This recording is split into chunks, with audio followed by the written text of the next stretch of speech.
Hello everyone. It's a very special Harp Tuesday episode because I'm here with a guest, Robin Ward, from New Zealand / the UK, and he was just playing the Triple Harp. Ha! So he's going to tell us a little bit about the instrument and demonstrate this, to me, rather amazing and intimidating, crazy instrument. So Robin, tell us about the harp. Well, this harp is based around an English triple harp, well, English / Welsh. Depends on your point of view as to what you want to call it, really. So the original harp that this is loosely based on is a child's triple harp that is currently housed in St Fagans Museum of Welsh Life near Cardiff. And unlike that instrument, this is a right-handed harp rather than a left-handed. Okay. In the British Isles, until the pedal harp comes in, most harp players played left-handed. It was only the continental harp players that tend to play right-handed. Just like driving, right? Yeah, just a little bit like driving. So, in terms of how a triple harp is set up, it has 3 rows of strings, and for the tenor range all the way to the top, it has 3 rows of strings. So on the outside I have a row for the left hand and a row for the right hand that are all doubled up. So left, right, left, right, left, right. And then sandwiched in the middle are all of the chromatic strings. So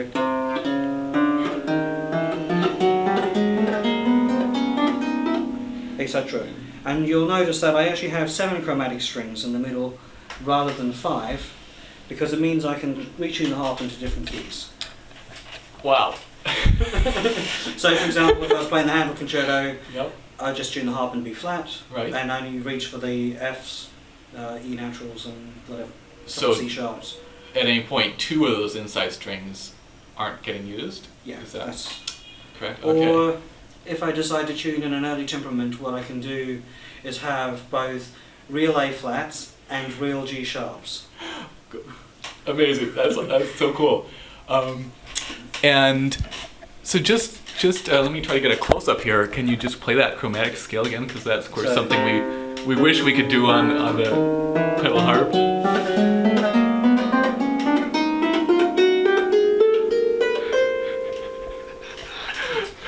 Awesome. Do you want to just play a short little something? Okay. Just yeah.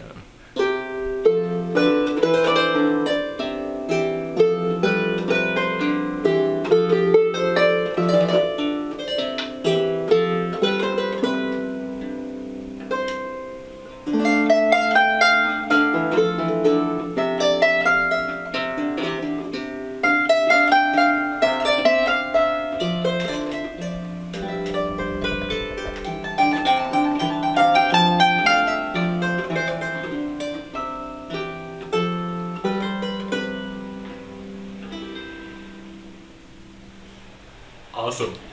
And do you want to talk a little bit about the sort of the differences and the similarities in technique? Okay, so one of the big differences with playing, I guess, historical type harps is that modern technique we aim to have nice high thumb and be able to close the fingers all the way in. Right. Because what we're doing is we place our fingers on the strings and we're pulling them towards the palm of the hand to play on a modern harp. Right. Early harp, it is a much more relaxed hand shape. So rather than having sort of the fingers working like hinges, Yeah. closing all the way in, we tend to drop the thumb down a little bit more Yeah. relaxed, and Yeah. it's more the ends of the fingers that move. Let me try So- to get a nice close up of that. So sort of more that, Let's try this side. Okay. Yeah. so more this sort of shape. Yeah. Now the other thing too is we exploit the fact that the fingers have a different strength when we drop the thumb. Right. So if I were to play 4-3-2-1, Yeah. here there's a natural difference between the third finger and the thumb, Gotcha. which are stronger Yeah. than the fourth finger and the second finger. So one of the Renaissance ideas is that it was basically based around a 3-finger technique where you use 3-2-1. So on a good beat you'd use the third finger, Right. on a bad beat you'd use the second finger. Huh. So early scales would probably be played going up and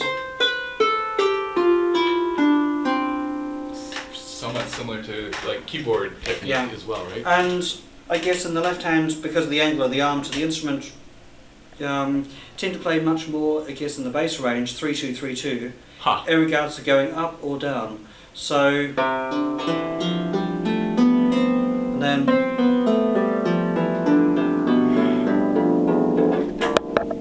just as a comparison, just because you exploit the differences of the hands rather than working so hard to equalize everything. Right. Cool. And then in terms of actually reaching through, what's involved with that? Does it feel much different? It takes a while to get used to, and I guess it depends on what you're doing musically. A lot of the time you just reach straight in. So to play an F sharp, for example, more often than not I'll reach straight in between the G and the F string. Okay. Into the F sharp. Yeah. And once you play the note, it doesn't matter if the finger rests on the outside row note. Right. Now if I'm, say, doing a trill on the F sharp, I might actually put the second finger underneath the F into the middle so that that G is free to G is free to sound, which I couldn't do so easily here. Exactly. Because the fingers, stop the strings. For sure. So you have to think not only about reaching through, but which direction you're going to reach through to get that inside string. So it really comes down to the context of what's happening in the music as to how you might attack the inside row. But then there are some times where actually I just play the middle row note and slide straight onto the outside and carry on with the same finger. Right. And now you mentioned tuning, right? And you told me before that typically you'll try to tune to the key that you're playing in. Yes. That we think, of course, you have all those notes available, but having to constantly reach inside is... it can become quite a problem. Not ideal, right. So I guess for me, personally, if I'm playing Renaissance music, I tend to leave the harp in C and just play in the key. Right. Or leave the harp in F and play in the key. Right. Which seems to be the logical solution to playing much of that repertoire. Sure. But for playing the high Baroque classical repertoire, you definitely need to tune into the key more often than not. Right. Just because of the complexity of the fingering patterns and just the fact that there's so much happening that there's no point in tangling your fingers up if you don't need to.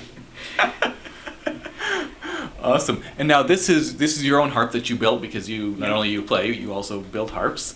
Do you want to tell me a little bit about what's involved in making a triple harp? Well, I guess triple harps are not really that different from most Celtic harps. Sure. The neck, at least on my instruments, the neck pillar assemblies are very typical of most lever harps. Right. I tend to laminate the neck just for strength. Makes sense.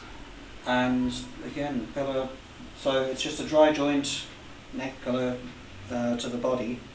Now on this type of triple harp, the soundboard is a little bit different to normal. Okay. Most harps, the functioning soundboard, the grain runs across the instrument. Right, right. Even if the soundboard has got a veneer over the On top. top, yeah. On this harp, the grain of the soundboard runs vertically. Right. And it's not a veneer. Okay. So actually inside the instrument there are a whole pile of braces that run across to support the soundboard. Okay. And on this instrument, the soundboard is actually bent before you apply it to the body. Okay. So you're if you like, you're preloading the soundboard before you fix it to the body. Awesome. I guess in terms of the stringing, compared to a modern harp, all of my strings are basically 2 octaves light. So if you think of your, say, 2nd octave C string, that's the gauge I use for middle C, 4th octave C. Gotcha. And now this one, let's see, it goes down to 2 octaves below middle C, yes, is that right? So this is 4 octaves in the 3rd, and basically 80 strings. Right. And that covers pretty much all the repertoire that Most of the repertoire, some of the late 18th century pieces, and as well as some of the early pieces, do tend to require a few more strings at the bass, but I seem to survive without them. Without them, yeah, exactly. Well, and I just heard you play the Handel, for example, and which we're used to hearing played so often on the modern harps with those extra notes, but obviously would not have been written for that, and certainly didn't miss it at all. No. Yeah. Well, for me, this instrument is the size it is partially because this harp was a prototype, but also I wanted a harp that was still portable. So this harp is say 1.5 meters tall compared to 2 meters of a full size Right. triple harp. Okay. Awesome. In terms of the Welsh English instruments. Gotcha. And anything else you want to tell us about the instrument or about playing it? I guess, one of the things that struck me, because when I just sat down at it, is how confusing visually it is to be looking through. And left hand's not too bad, but to try to find those right hand notes. And you mentioned that it took you a couple weeks just to... Yeah, it took me a couple of weeks to really feel comfortable about seeing where the strings were. Right. I guess what I tend to do is I tend to sit in a position that actually, if I'm looking at the treble strings, they more or less line up with the left hand strings. So when I'm looking through the strings, I can see, if you like, the two outside strings almost in the line. Okay. Then the chromatic strings. I see what you're saying. And also, I tend to focus on looking at the left hand row and just feel for where the right hand is. Yeah. Because once you know the piece, like modern harp, right hand's more or less on autopilot, and the left hand is one we tend to watch, just with the amount of jumping around. Sometimes. Exactly. So it's not that different. You build that kinetic awareness. Yes. Despite the fact that, to me, looking at it the first time, it seems pretty difficult. Yeah. Thanks so much, Robin. Fascinating instrument, and Robin just performed, so a wonderful performance, and so cool to be able to get a chance to see this instrument. So thanks for watching, and we'll see you again soon. Cheers. Cheers.